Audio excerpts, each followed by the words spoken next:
Bien, bueno, recordemos que todavía estamos dentro de la primera parte, ¿sí? Continuamos con la lectura. Sucedió, pues, en aquel tiempo, una lluvia muy copiosa. Los caminos se anegaron, los pantanos se pusieron a nado, y las calles de entrada y salida a la ciudad rebosaban en acuoso barro. Una tremenda avenida se precipitó de repente por el riachuelo de Barracas, y extendió majestuosamente sus turbias aguas hasta el pie de las barrancas del Alto. El Plata, creciendo embravecido, empujó esas aguas que venían buscando su cauce y las hizo correr hinchadas por sobre campos, terraplenes, arboledas, caseríos y extenderse como un lago inmenso por todas las bajas tierras. La ciudad, circunvalada del norte al este por una cintura de agua y barro, y al sur por un piélago blanquecino en cuya superficie flotaban a la aventura algunos barquichuelos y negreaban las chimeneas y las copas de los árboles, echaba desde sus torres y barrancas atónitas miradas al horizonte como implorando misericordia al Altísimo. Parecía el amago de un nuevo diluvio. Los beatos y beatas gimoteaban haciendo novenarios y continuas plegarias.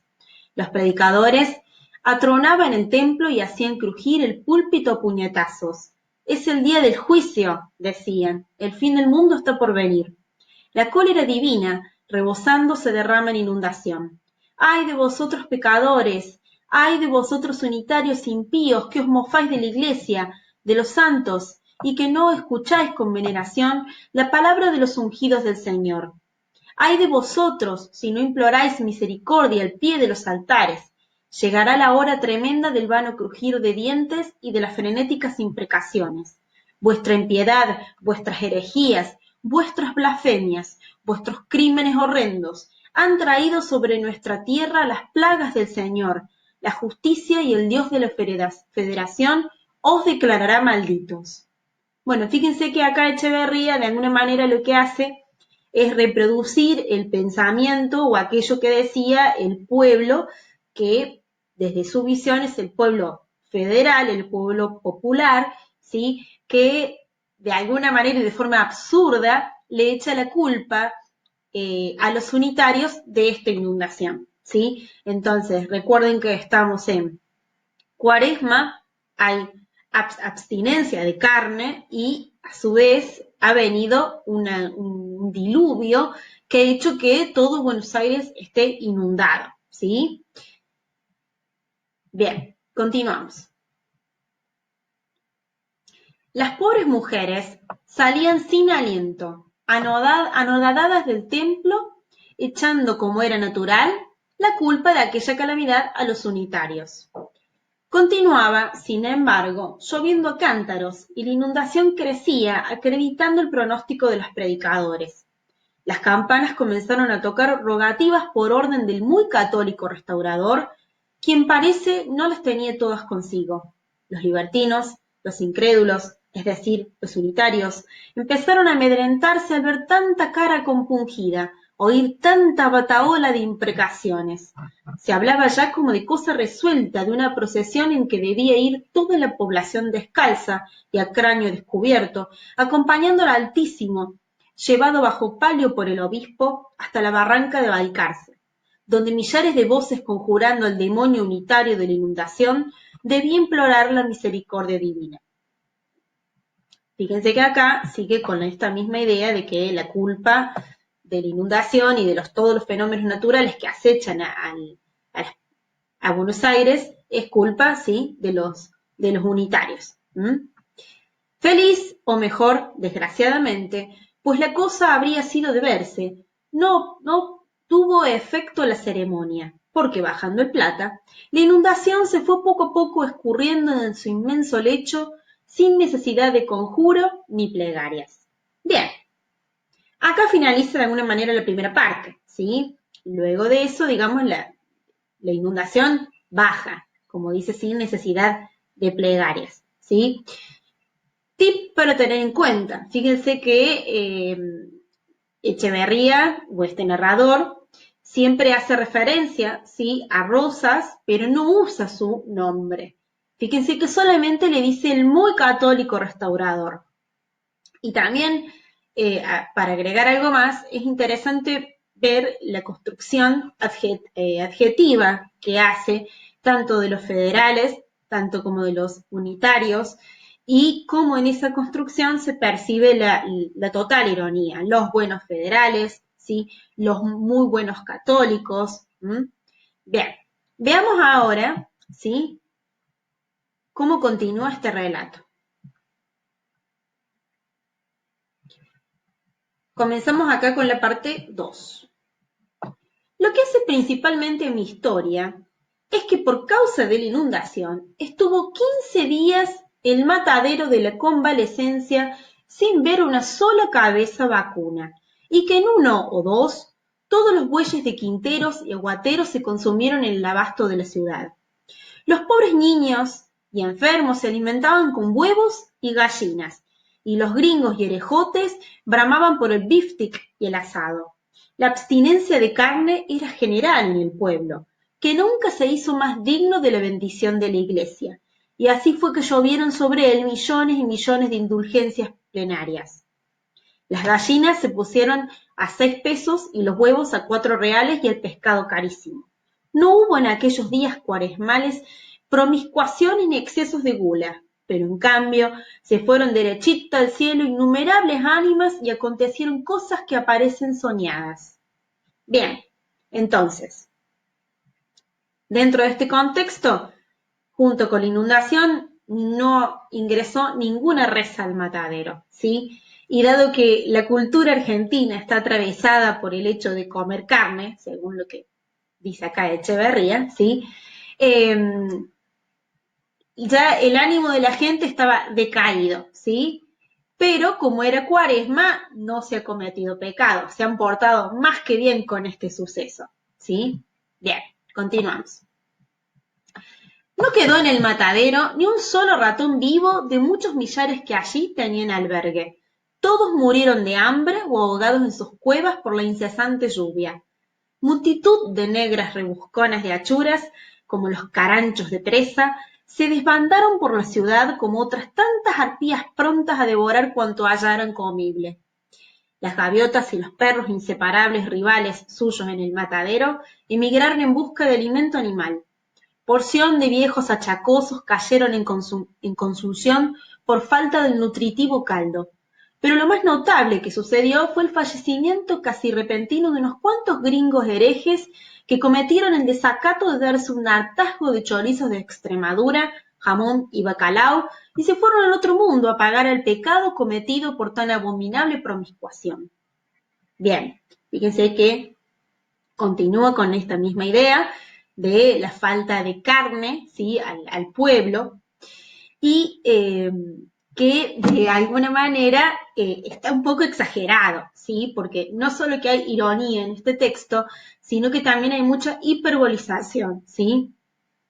Podemos también notarlo en el uso del lenguaje, ¿sí? Bien, continuamos. Algunos médicos opinaron que si la carencia de careo continuaba, medio pueblo caería en síncope por estar los estómagos acostumbrados a su corroborante jugo, y era de notar el contraste entre estos tristes pronósticos de la ciencia y los anatemas lanzados desde el público por los reverendos padres contra toda clase de nutrición animal y de promiscuación en aquellos días destinados por la Iglesia al ayuno y la penitencia. Se originó de aquí una especie de guerra intestina entre los estómagos y las conciencias, atizada por el inexorable apetito y las no menos inexorables vociferaciones de los ministros de la Iglesia, quienes, como es su deber, no trasingen con vicio alguno que tiende a relajar las costumbres católicas, a lo que se agregaba el estado de flatulencia intestinal de los habitantes, producido por el pescado y los porotos y otros alimentos algo indigestos. Bien, para tener en cuenta acá, ¿sí? La intromisión de algunos elementos que van a construir en el lector esta sensación de saturación y de asco. Comienza acá, ¿sí? Esto se va a ir incrementando a lo largo de la obra, ¿sí? Bien, y acá aparece esto que dice, bueno, entre la cuaresma, ¿sí? La lluvia y la abstinencia total de carne, ¿sí? Se ha empezado a generar un conflicto, ¿sí? entre, como él dice, entre el estómago y la conciencia. Comer o no comer carne, ¿sí? Porque si no comían, se morían, ¿sí? Y si comían, pecaban. ¿Mm? Bien, continuamos.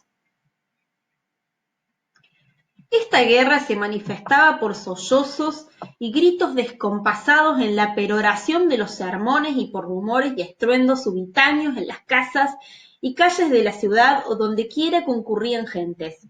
Alarmóse un tanto el gobierno, tan paternal como previsor del restaurador, creyendo aquellos tumultos de origen revolucionario y atribuyéndolos a los mismos salvajes unitarios cuyas impiedades, según los predicadores federales, habían traído sobre el país la inundación de la cólera divina, tomó activas providencias, desparramó sus esbirros por la población y, por último, bien informado, promulgó un decreto tranquilizador de las conciencias y de los estómagos, encabezado por un considerando muy sabio y piadoso para que a todo trance y arremetiendo por agua y todo se trajese ganado a los corrales. Es decir, Rosas, cuyo poder, ¿sí? En este caso es hasta mayor que el de la iglesia, se apiada de alguna manera del pueblo y decide, ¿sí?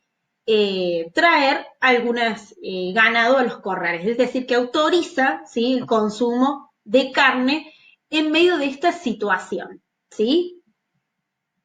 En efecto, el 16º día de la carestía, víspera del día de Dolores, entró a nado por el paso de Burgos al matadero del Alto una tropa de 50 novillos gordos, cosa poca, por cierto, para una población acostumbrada a consumir diariamente de 250 a 300, y cuya tercera parte al menos gozaría del fuero eclesiástico de alimentarse con carne.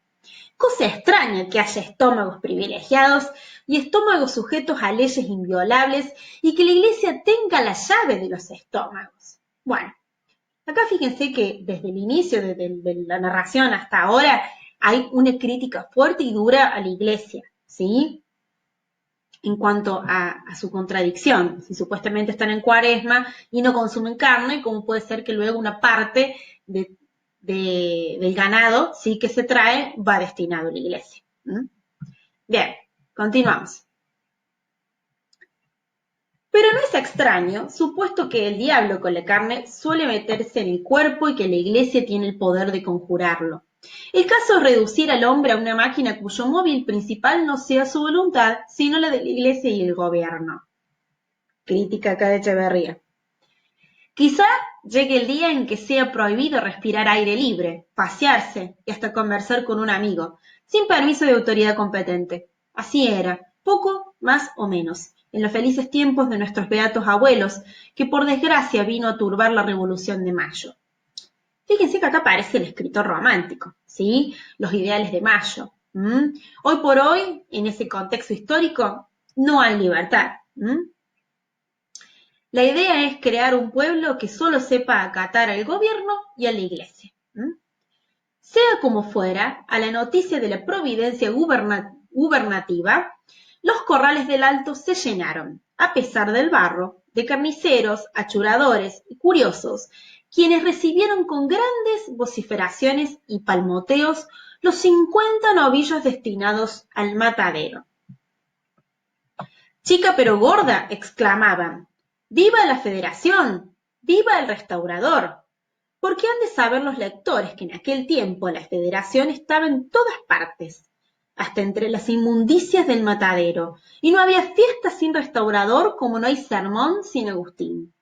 Cuentan que al oír tan desaforados gritos, las últimas ratas que agonizaban de hambre en sus cuevas se reanimaron y echaron a correr desatentadas, conociendo que volvían a aquellos lugares la acostumbrada alegría y algazara precursora de abundancia. Fíjense la exageración, ¿sí? Alegría, algazara, ¿sí? Todas palabras con mucha valoración, ¿sí?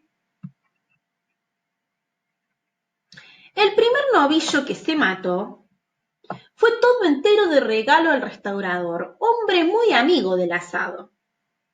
Una comisión de carniceros marchó a ofrecérselo a nombre de los federales del Matadero, manifestándole in voce su agradecimiento por la acertada providencia del gobierno, su adhesión ilimitada al restaurador y su odio entrañable a los salvajes unitarios, enemigos de Dios y de los hombres. El restaurador contestó a la arenga reforzando sobre el mismo tema y concluyó la ceremonia con las correspondientes vivas y vociferaciones de los espectadores y actores. Es de creer que el restaurador tuviese permiso especial de su ilustrísima para no abstenerse de carne, porque siendo tan buen observador de las leyes, tan buen católico y tan acérrimo protector de la religión, no hubiera dado mal ejemplo aceptando semejante regalo en día santo. De nuevo, la contradicción, ¿sí?, entre lo que se dice y lo que se hace, ¿sí? La Iglesia ordena de alguna manera abstenerse de carne, pero luego consume, ¿sí? También le da permiso al restaurador para que consuma, ¿sí? Entonces, es siempre una contradicción.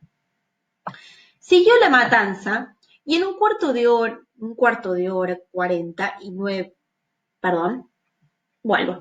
Siguió la matanza, y en un cuarto de hora 49 novillos se hallan tendidos en la playa del Matadero, desollados unos, los otros por desollar. El espectáculo que ofrecía entonces era animado y pintoresco, aunque reunía todo lo horriblemente feo, inmundo y deforme de una pequeña clase proletaria peculiar del Río de la Plata. Fíjense, horriblemente feo, inmundo y deforme. Una saturación de palabras negativas. Pero para que el lector pueda percibirlo a un golpe de ojo, preciso es hacer un croquis de la localidad. Bien.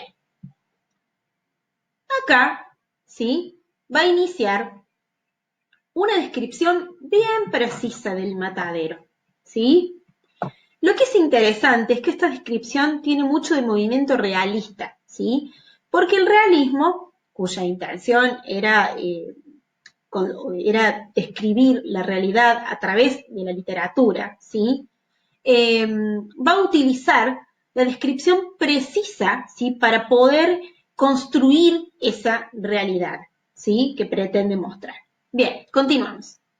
El matadero de la Convalecencia o del Alto, sito en las quintas al sur de la ciudad, es una gran playa en forma rectangular colocada al extremo de dos calles, una de las cuales allí se termina y la otra se prolonga hacia el este. Esta playa con declive al sur está cortada por un zanjón labrado por la corriente de las aguas pluviales, en cuyos bordes laterales se muestran innumerables cuevas de ratones y cuyo cauce recoge en tiempo de lluvia toda la sangraza seca o reciente del matadero. Fíjense los detalles precisos que da el narrador. En la junción del ángulo recto, hacia el oeste, está lo que llaman la casilla, edificio bajo, de 3 piezas de media agua con corredor al frente que da a la calle y palenque para atar caballos, a cuya espalda se notan varios corrales de palo a pique de ñandubay, con sus fornidas puertas para encerrar. Perdón. Estos corrales son en tiempo de invierno un verdadero lodazal en el cual los animales apeñuscados se hunden hasta el encuentro y quedan como pegados y casi sin movimiento. En la casilla se hace la recaudación del impuesto de corrales, se cobran las multas por violación de reglamentos y se sienta el juez del matadero, personaje importante, caudillo de los carniceros y que ejerce la suma del poder en aquella pequeña república por delegación del restaurador. Fácil es calcular qué clase de hombre se requiere para el desempeño de semejante cargo. La casilla, por otra parte, es un edificio tan ruin y pequeño que nadie lo notaría en los corrales, a no estar asociado su nombre al del terrible juez y a no resaltar sobre su blanca cintura los siguientes letreros rojos. ¡Viva la Federación! ¡Viva el restaurador y la heroína Doña Encarnación Escurra! ¡Mueran los salvajes unitarios! Letreros muy significativos, símbolo de la fe política y religiosa de la gente del matadero. Pero algunos lectores no sabrán que la tal heroína es la tal difunta esposa del restaurador, patrona muy querida de los carniceros quienes, ya muerta, la veneraban como viva por sus virtudes cristianas y su federal heroísmo en la revolución contra Balcarce. Bueno, acá es importante destacar que este narrador juega a veces también haciendo alusiones al lector, ¿sí? Suponiendo qué cosas puede conocer y qué cosas no, ¿sí? Como en este caso aclarar quién es Encarnación, ¿sí? La mujer de rosas. Es el caso que en un aniversario de aquella memorable hazaña de la mazorca, los carniceros festejaron con un espléndido banquete en la casilla de la heroína, banquete a que concurrió con su hija y otras señoras federales, y que allí en presencia de un gran concurso ofreció a los señores carniceros en un solemne brindis su federal patrocinio, por cuyo motivo ellos la proclamaron entusiasmados patrona del matadero, estampando su nombre en las paredes de la casilla donde se estará hasta que se lo borre la mano del tiempo. Continuamos. Es decir, doña Encarnación es patrona de los carniceros, ¿sí? No es un dato menor. La perspectiva del matadero a la distancia era grotesca, llena de animación. Prepárense porque acá empieza la descripción y la saturación de la asquerosidad, ¿sí? 49 reses estaban tendidas sobre sus cueros y cerca de 200 personas hollaban aquel suelo de lodo regado con la sangre de sus arterias. En torno de cada res resaltaba un grupo de figuras humanas de tez y raza distintas. La figura más prominente de cada grupo era el carnicero con el cuchillo en mano, brazo y pecho desnudos, cabello largo y revuelto, camisa de chiripá y rostro embadurnado de sangre. A sus espaldas se rebullían, caracoleando y siguiendo los movimientos, una comparsa de muchachos, de negras y mulatas achuradoras, cuya fealdad trasuntaba las arpías de la fábula, y entremezclados con ellas algunos enormes mastines, perros, olfateaban, gruñían o se daban de tarascones por la presa. 40 y tantas carretas toldadas con negruzco y pelado cuero se escalonaban irregularmente a lo largo de la playa, y algunos jinetes con el poncho calado y el lazo prendido al tiento cruzaban por entre ellas, al tranco o reclinados sobre el pescuezo de los caballos, echaban ojo indolente sobre uno de aquellos animados grupos, al paso que más arriba, en el aire, un enjambre de gaviotas blanquiazules que habían vuelto de la emigración al olor de carne, revoloteaban cubriendo con su disonante graznido todos los ruidos y voces del matadero y proyectando una sombra clara sobre aquel campo de horrible carnicería. Esto se notaba al principio de la matanza.